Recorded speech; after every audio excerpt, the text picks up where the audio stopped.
Hello and welcome to Your Property Empire. I'm Chris Gray. On tonight's show, with banks placing more restrictions on lending to residential property investors, we look at what impact this is having on those investors. What are the current statistics on the percentage of lending going to investors, and is it really that different to long-term statistics?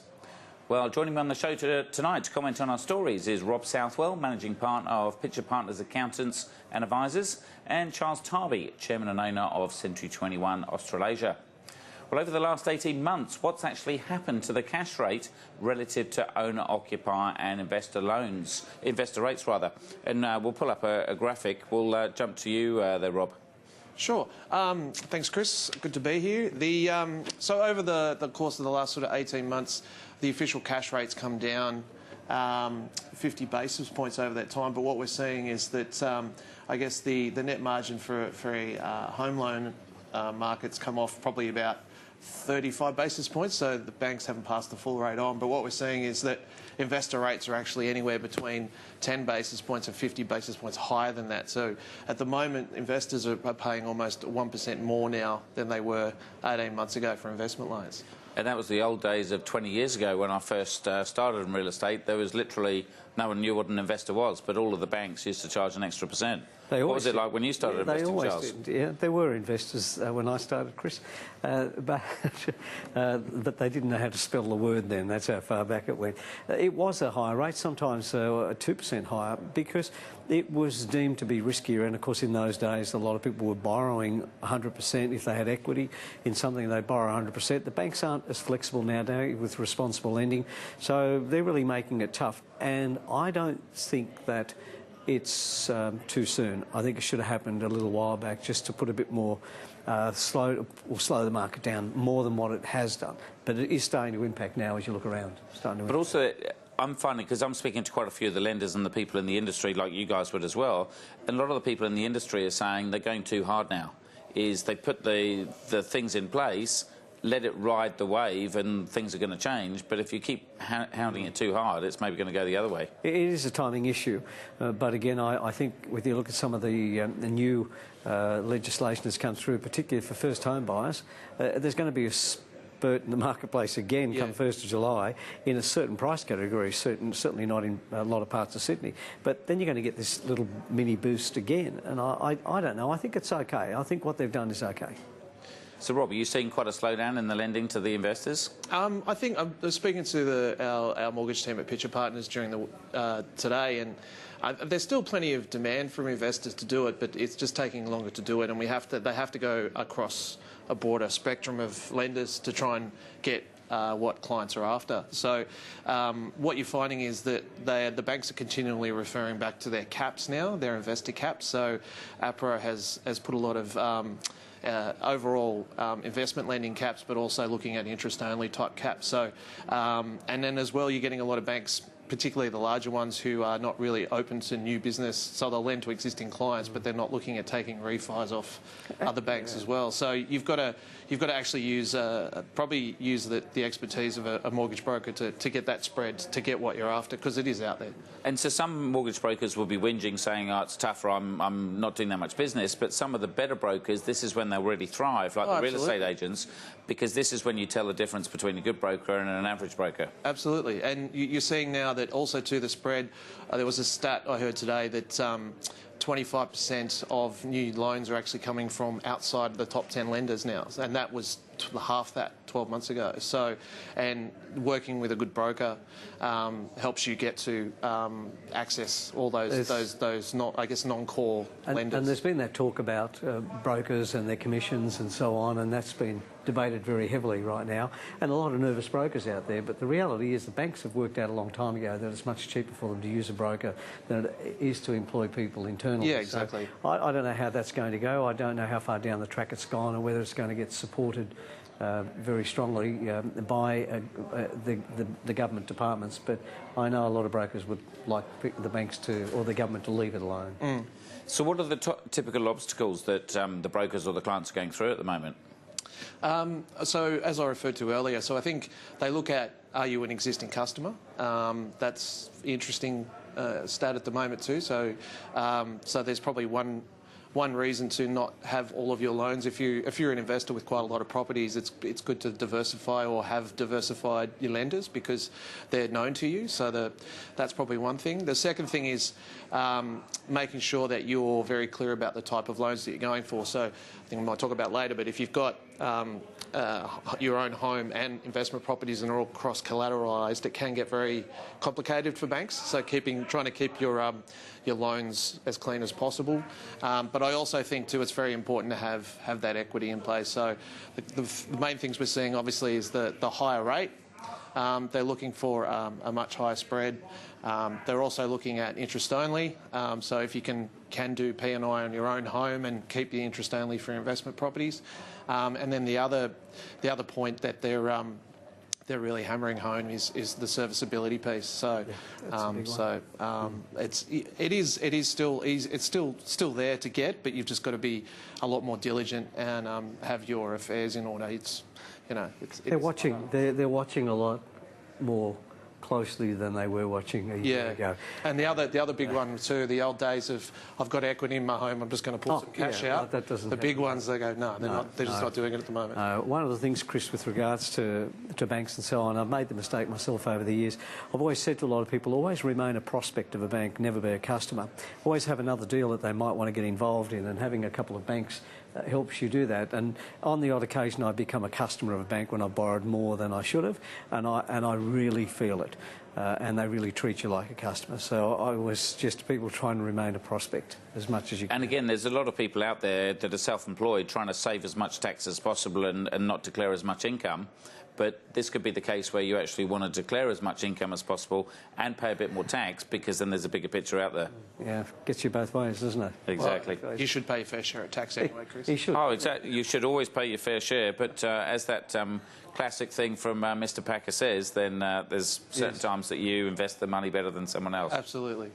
Anyway, we've got another graph to pull up to talk about whether all of these trends are actually that the media are reporting, are they actually true? Yeah, so this is a really interesting graph I found online, and if you go back, so if you look at the top line, the blue line there, that's the percentage of total investment loans as a percentage of total loans outstanding. So the black line is how many loans, so the average monthly lend. So you can see obviously it's going to rise as house prices rise, but the interesting stat there, if you look, say you go back 20 years, you're somewhere in that sort of high 30% of new lends going to investors, and we're actually still at that point. So as a percentage of total loans, it isn't actually, from a long-term trend, that drastic. What you will find, for example, if you look at the New South Wales stat, the real dollar term, it's through the roof, obviously, because the value of the properties are going through. But as a percentage of the amount of loans going to investors, it hasn't really moved that high above where it has been over the last 20 years. So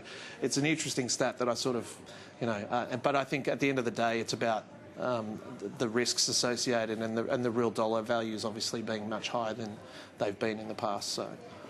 Now, also another thing that I found out over the last week or two, I thought it was just APRA controlling the main four banks, but apparently between APRA and ASIC, then they do actually control all the secondary lenders as well. Yeah. And as we all know, they really haven't been able to do a good job of that because they've been manipulating the interest rates because of the economic situation rather than the real estate situation. So it's always had a negative impact, in my view, on real estate because it's caused the second and third and fourth wave, which we really didn't want to have. And then there's all this talk of bubble and there's all this talk of concern, which should have been or could have been avoided. But sadly, interest rate movements have not got a lot to do with interest with the real estate market. Now, Rob, as you'd be telling a lot of your clients, this is all part of the cycle, isn't it? It's just as businesses absolutely. And everything else, it goes in waves. Yeah, I mean, it's always interesting when you're at a party or whatever, and people tell you you work in that area, and they always talk about, oh, it's the investors, it's the self-managed super funds, it's the foreign investors, it's all these different attributes. But at the end of the day, it's just supply and demand, and people got short memories. You go back to about 2010.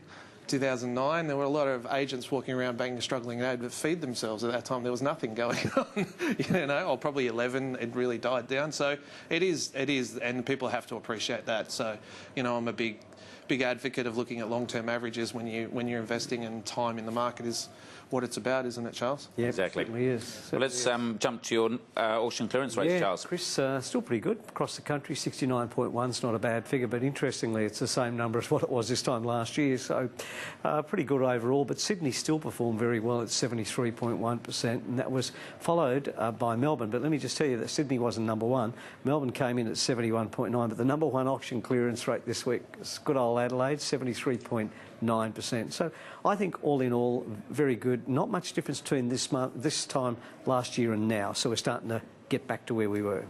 Good for every territory to get a bit of Very good, sir. Very good. Now, what about homes advertised for sale? Negative. Now it's 5 weeks in a row, negative 1.71% homes advertised. Over this time last week, Chris, and again, that's sort of expected with winter, etc. But I do think it's going to change, and I think it's going to change for the positive and really create havoc amongst buyers and sellers. Sounds like a plan. I've been waiting for that news for a long time. Yes, I know you have.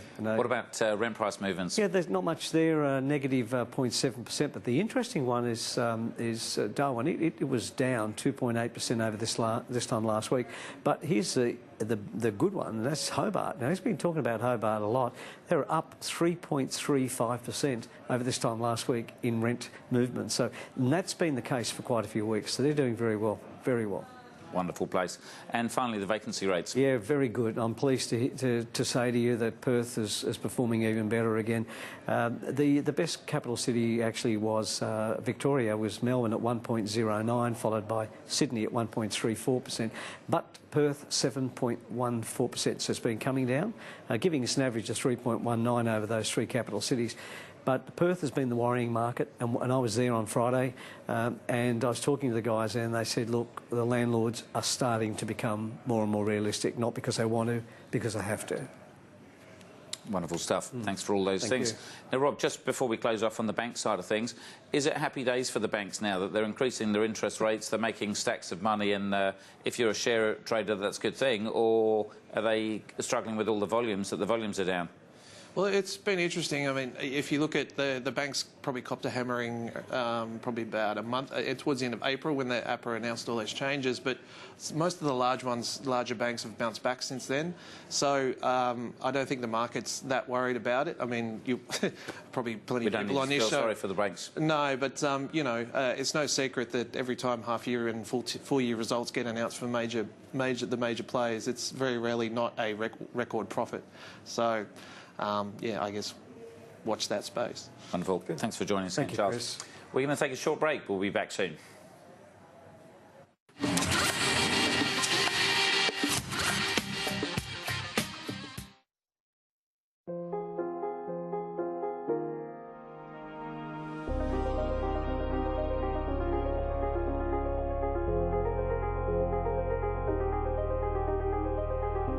We know you've always worked hard for your money. Isn't it time your money worked hard for you? Invest with La Trobe Financial, trusted by Australians for more than 60 years and judged Money Magazine's best mortgage fund 8 years in a row.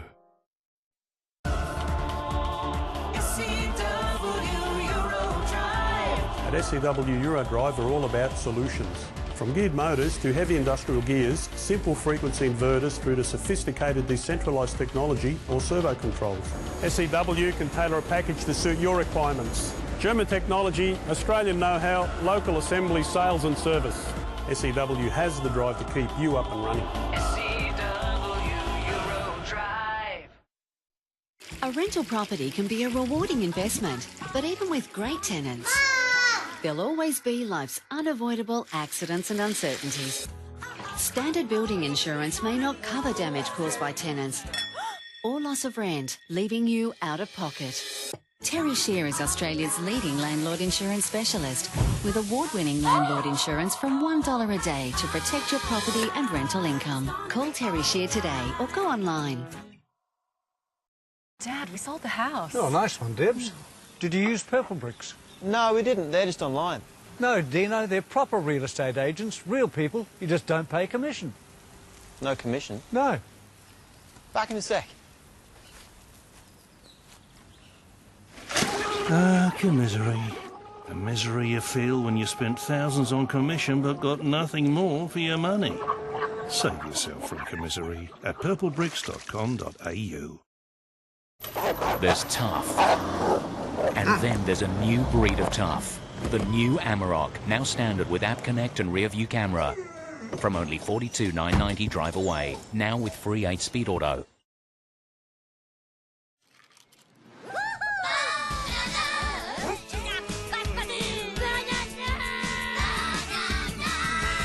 New Tic Tac packs are here in banana and mandarin flavours. Despicable Me 3, only in cinemas.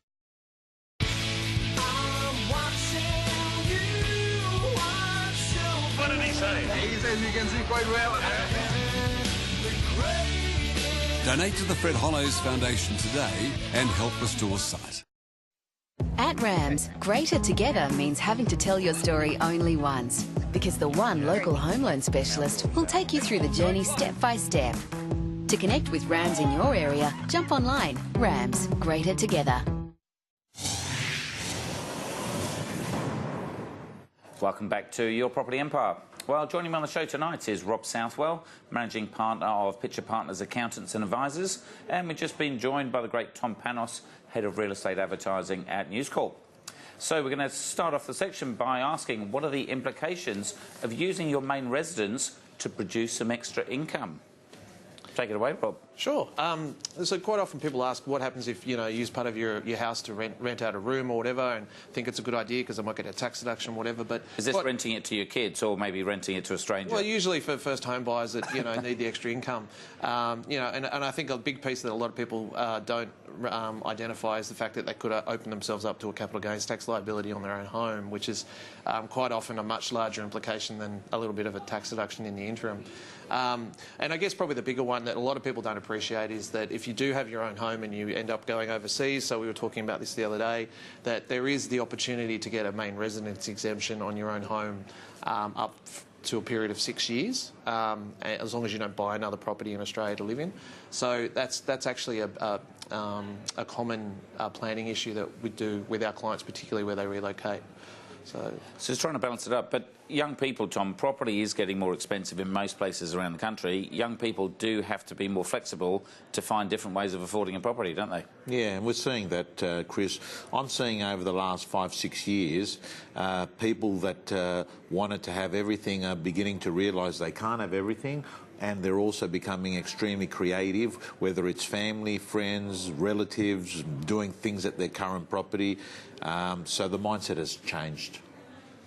And Rob, talking about this is where you quite often you need your accountant and your broker speaking at the same time, because the way I got into my first property is I couldn't afford a one-bedroom flat, but I can actually afford a 3-bedroom house because I could rent 2 rooms out. Yeah, sure. But then suddenly when the lawyer went through the legal papers, they said, in your mortgage documents, you're not allowed to rent it out.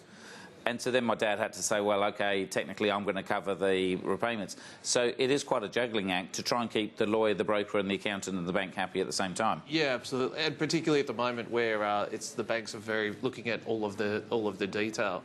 But more than ever, though, I think, younger people particularly are having to do that to meet their mortgage repayments if that's what they want to do. But you're right, it's the best thing to do is sit down and say, this is what I want to do, and get some good advice from all of those people about, the ins and outs of that. And rather than say, I'm going to do it, it's maybe, how do I do it? Yeah, exactly. Ask them open-ended questions. Yeah, exactly. So that's one thing we always like to be asked first. It's very hard to fix things once they've already been done and go, should I have done that? It's like, yeah, probably not. But so, yeah, it's good to ask, this is what I'm thinking, how should I do it? Yeah. Tom, I've been seeing on your favourite media channel, i.e. Facebook, that there's more and more of these Airbnb companies. So a lot of people wouldn't do Airbnb because they've got to manage the cleaner and all the hassle. There's a lot of companies coming up now that will actually do that for you, like a new type of property manager. Absolutely. We're seeing disruptive models disrupting the disruptors now. We're seeing, and it's quite incredible. I actually think that every day that people wake up, there's another problem that's created and there's another solution that's created. So, yes, we're seeing that. And Chris, it's funny that you mentioned Facebook, because I actually think that a lot of people get their information, the way that they book things, is through Facebook. I think it's the second most visited website in the world after Google. So, certainly out there. Now, another new thing, Rob, is this concept of rent vesting, which is obviously one of the things I do. Can you talk about the rent vesting thing when it comes to your main residence and tax? Sure, I think there's a really good opportunity there, you know, in actually understanding that. So, for example, if it's your first apartment or first home, if you actually decide to live in it for a period of time and make it your main residence, and then say after 6 months you decide to move out and rent somewhere else and become that rent vestor, you could actually shelter any capital gains tax on that property using that main residence exemption for a period of up to 6 years, and if you move back in any time within that 6 years and re-establish it, you can reset it.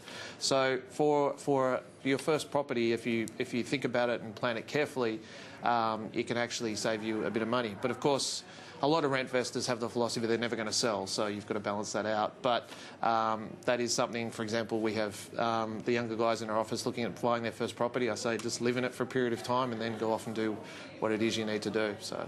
Yeah. Now, Tom, there's a lot of, I guess, backgrounds, especially from Europe, that say you've got to buy your own home, you've got to pay it off. Young people can't always necessarily do that. They've got to get their parents around the heads of they're going to be renters. Yeah, it's having a European background. I can understand exactly where your question's coming from, and that is... I didn't want to be racist and say any particular people, but I thought you could comment on that. Of course I can, absolutely, with a real surname of Paniotopoulos, not Panos for the viewers. I am qualified to answer that question.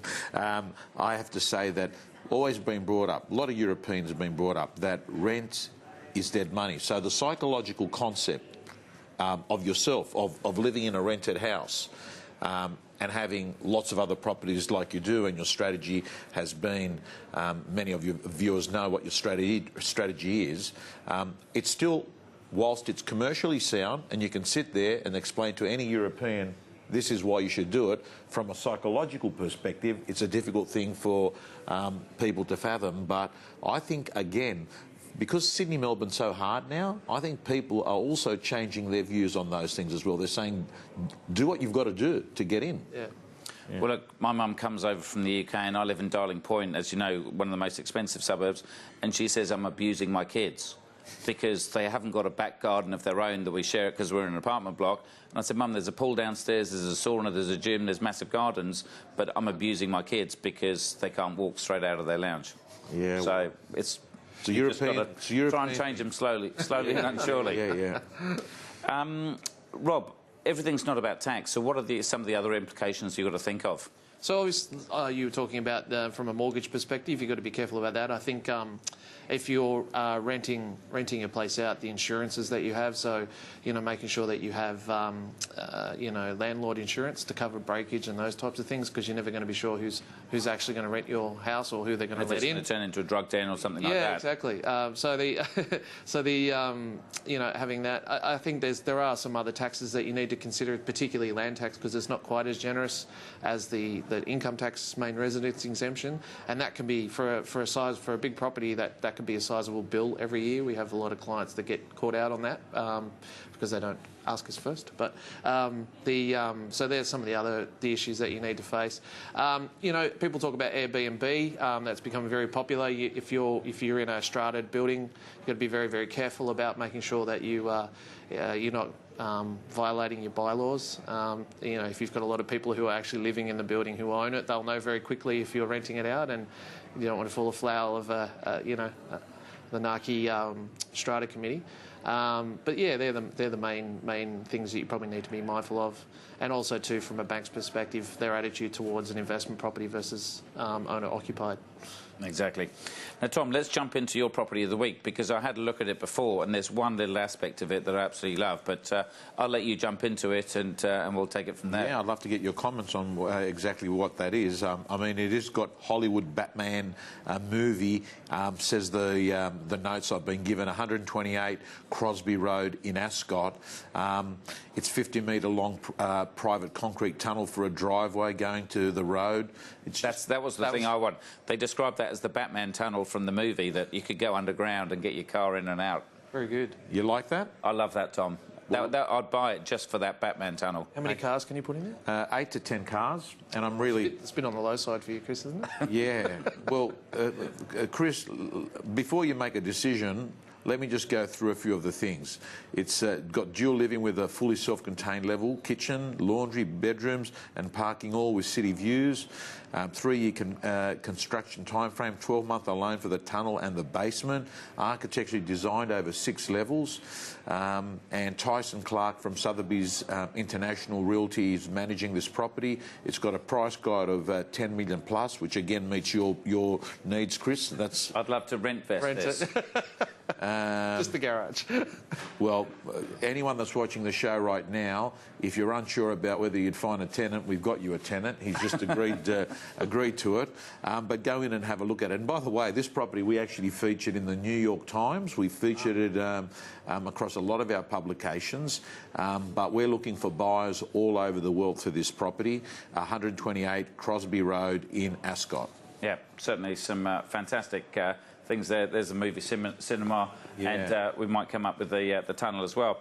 Now, that probably leads into a good question, Tom, is, on average, what is the typical cost of selling a property and with the marketing fees? Because obviously if you're suddenly going to New York to advertise it, it might cost you a bit more than the local paper. It will, and I mean, it's all dependent, Chris, on what sort of an audience that you want. Generally speaking, as a rule of thumb, around marketing costs should be around 0.75% to 1% of the value of the home. I mean, you can't sell a secret, and as this property is indicated, we've gone looking for buyers in New York, we've gone looking for buyers across all of Australia, Sydney, Melbourne, and what we know is that in every property there's a passive buyer, an active buyer, a local buyer, an out-of-area buyer, and if you don't use 100% of the marketing resources available to you, you won't know whether you've achieved 100% of the potential and the value of the home. And so that's kind of 10 grand on $1 million property, or 100 grand on a $10 million. But when people are bidding on these properties, they're bidding in 50 and 100 grand increments. Correct. You just need, it's just having that one extra bid that can make a difference. Chris, you get your return of investment on your marketing with half a bid, 1 second, you know, on the right buyer. Now, the thing is, for some people, especially maybe the older buyer that maybe isn't cashed up, but they've got lots of equity, what if they haven't got those funds up front? Because typically you need the money up front. You need the money up front because you might be cash poor, but you're going to have the money when the property's sold. So what we've done is NewsPay is a new product, lets you pay your marketing over 6 months, or in 6 months, and you pay minimal payments. Wonderful. We'll talk about that next time. Got to rush. Thanks for joining us this evening. We'll be back here next week. Thanks for having you. Good night. The information featured in this program is general in nature and therefore should not be relied upon. Guests appearing on the program may have commercial arrangements with some of the companies mentioned. Before making any investment, insurance or financial planning decisions, you should consult a licensed professional who can advise whether your decision is appropriate for you.